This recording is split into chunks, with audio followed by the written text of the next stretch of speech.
അങ്ങനെ സംശയിക്കാനേ കഴിയൂ. ശ്യാമ മാഡം നിങ്ങളോട് പറയാതെ എവിടേക്കെങ്കിലും പുറപ്പെട്ട് കളയുന്നുള്ള ചിന്ത നിങ്ങൾക്കുണ്ടോ?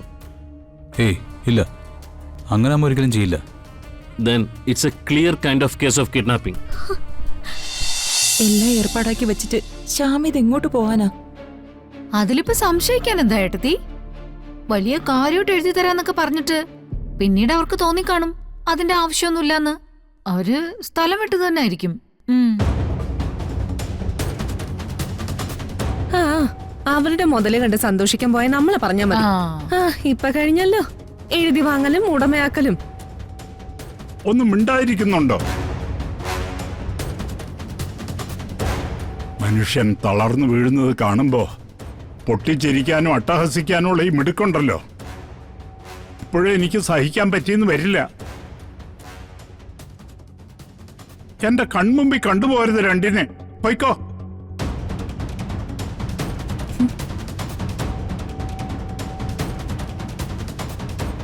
അതെ, പരാജയങ്ങള് പൂർണ്ണമാവുകയാണല്ലോ പത്മിനി.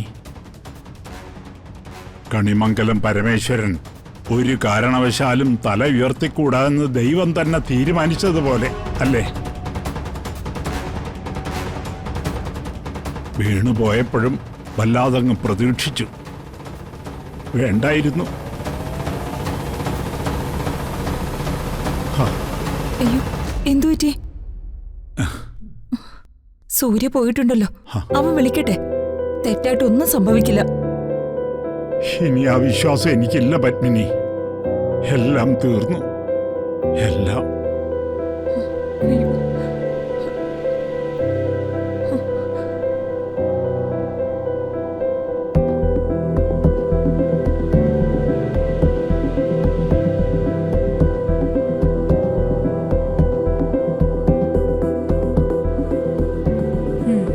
ചെറിയമ്മേ, ഇങ്ങനൊരു ഘട്ടത്തില് ശ്യാമ മാഡത്തിനെ കാണാതാവുക എന്ന് പറയുന്നത് നിസ്സാര കാര്യമല്ല. എനിക്ക് തോന്നുന്നത് അവരെ ആരെങ്കിലും തട്ടിക്കൊണ്ടുപോയതാണെന്ന്. ഇനി ചെറിയച്ഛനായിരിക്കും അതിന്റെ പുറകില്. ഏയ്, ചന്ദ്രേട്ടൻ അങ്ങനെയൊന്നും ചെയ്യാൻ സാധ്യതയില്ല. എനിക്ക് നന്നായിട്ട് അറിയാം. സ്വന്തം നേട്ടത്തിന് വേണ്ടി ചെറിയച്ഛൻ എന്തും ചെയ്യും. ഇപ്പോഴത്തെ അവസ്ഥയിലെ കണിമംഗലത്തിന്റെ ജപ്തി ചെറിയച്ഛന്റെ ആവശ്യമാണല്ലോ. ശ്യാമ മേഡത്തിന്റെ സമ്പത്ത് രാധികയിലേക്ക് വന്നാ ആ ജപ്തി നടക്കില്ല. അപ്പോ അത് തടയാനുള്ള മാർഗം തന്നെയാ ശ്യാമ മേഡത്തിന്റെ ഈ തിരോധാനം. ബുദ്ധിയുള്ള ആൾക്കാർക്ക് അത് പെട്ടെന്ന് മനസ്സിലാവും.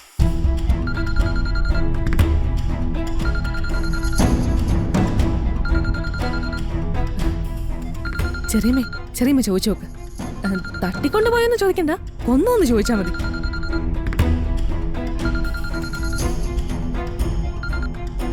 ഹലോ ചന്ദ്രേട്ടാ.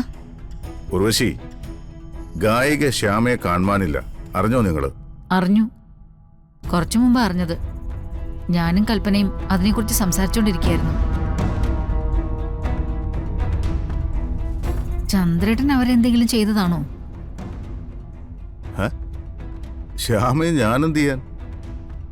അല്ല ചന്ദ്രേട്ടാ, കണിമംഗലത്തെ പ്രശ്നങ്ങള് തൽക്കാല ആശ്വാസം പകരാനെത്തിയത് ശ്യാമയല്ലേ? ആ നിലയ്ക്ക് ചന്ദ്രേട്ടന്റെ ഭാഗത്തുനിന്ന് എന്തെങ്കിലും?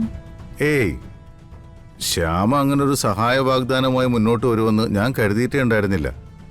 അതുകൊണ്ടാണ് കണിമംഗലം തകർന്നടിയും എന്ന് തന്നെ ഞാൻ വിശ്വസിച്ചത്. പക്ഷേ നമ്മളെയൊക്കെ തോൽപ്പിച്ചുകൊണ്ട് ശ്യാമ വന്നു. പകരം മറ്റാരോ ശ്യാമയെ തോൽപ്പിച്ചു, അത്രേ ഉള്ളൂ. ചന്ദ്രേട്ടാ, ശ്യാമയ്ക്ക് ശത്രുക്കൾ ഒരുപാടുണ്ട്. ശ്യാമയുടെ ഇന്റർവ്യൂവിൽ ശ്യാമ തന്നെ അത് പറഞ്ഞിട്ടുണ്ട്. അവളുടെ ഭർത്താവിനെ കൊന്നതും അവളുടെ മകളെ കൊല്ലാൻ ആഗ്രഹിച്ചതും.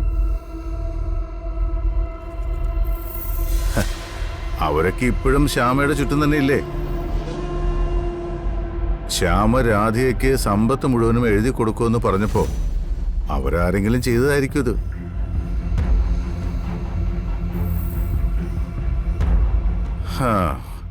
എന്തായാലും അന്വേഷണം നടക്കുമല്ലോ. അതിനൊടുവിൽ കുറ്റവാളിയെ പോലീസ് പിടികൂടും. പിന്നെ ഞാൻ ഇപ്പം നിന്നെ വിളിച്ചത്, നീയും കൽപ്പനയും ഒരു കാര്യം ശ്രദ്ധിക്കണം. നിങ്ങൾ ഈ വിഷയത്തിൽ ആരോടും ഒരു പ്രതികരണത്തിന് നിൽക്കണ്ട. അതതിന്റെ വഴിക്ക് നടന്നോട്ടെ. ഏട്ടനും ഏട്ടത്തിയൊക്കെ വീടിന്റെ ജപ്തിയുടെ കാര്യം പറഞ്ഞ് സങ്കടപ്പെടുമ്പോൾ അവരെ ആശ്വസിപ്പിച്ച് കൂടെ നിന്നാ മതി തൽക്കാലം.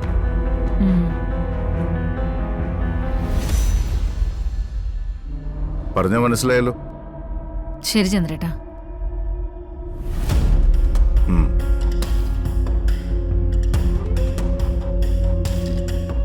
കൽപ്പനെ, ചന്ദ്രേട്ടൻ അങ്ങനെയൊന്നും ചെയ്തിട്ടില്ലെന്നാ പറയുന്നത്. തനിക്ക് ഒരുപാട് ശത്രുക്കളുണ്ടെന്ന് ശ്യാമ തന്നെ ഇന്റർവ്യൂവിൽ പറഞ്ഞല്ലോ. അക്കൂട്ടത്തിൽ ആരെങ്കിലും ആയിരിക്കുമെന്നാ ചന്ദ്രേട്ടന്റെ സംശയം.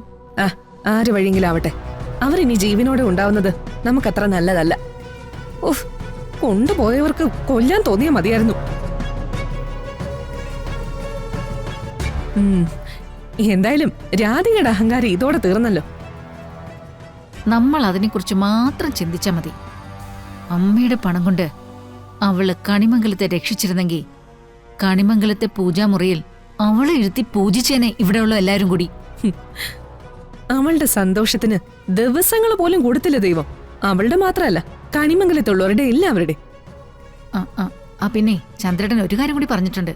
നമ്മൾ രണ്ടുപേരും ഇക്കാര്യത്തില് ഒരു അഭിപ്രായ പ്രകടനവും നടത്തണ്ട, മിണ്ടാതിരുന്നാ മതിയെന്ന്.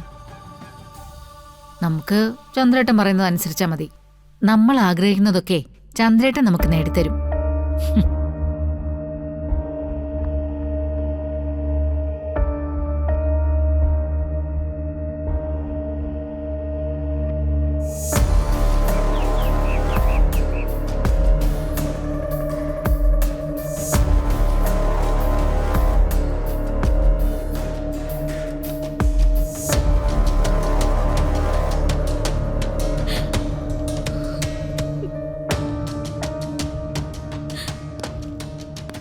ശ്യാമ മേഡത്തിന്റെ ജീവന് അത്രയും ഭീഷണി ഉള്ളതുകൊണ്ടാണ് നിങ്ങളെ ഞാനിവിടെ ഡ്യൂട്ടിക്ക് നിയോഗിച്ചത്.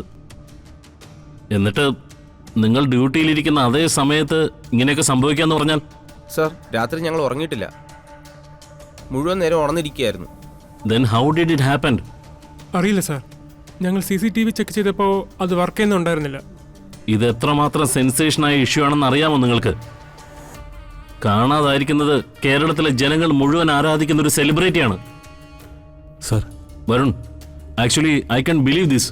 പോലീസുകാർ പുറത്തുണ്ട്, വരുണും രാധികയും അകത്തുണ്ടായിരുന്നു. എന്നിട്ട് നിങ്ങൾ ആരും അറിയാതെ ഈ വീട്ടിൽ നിന്ന് ഒരാളെ കടത്തിക്കൊണ്ടു പോകാന്നൊക്കെ പറഞ്ഞാൽ? കടത്തിക്കൊണ്ടുപോയത് തന്നെയാണെന്ന് സാറിനെങ്ങനെ? അങ്ങനെ സംശയിക്കാനേ കഴിയൂ. ശ്യാമ മേഡം നിങ്ങളോട് പറയാതെ എവിടേക്കെങ്കിലും പുറപ്പെട്ട് കളയെന്നുള്ള ചിന്ത നിങ്ങൾക്കുണ്ടോ? ഏയ് ഇല്ല, അങ്ങനെ ഒരിക്കലും ചെയ്യില്ല. Then it's a clear kind of case of kidnapping.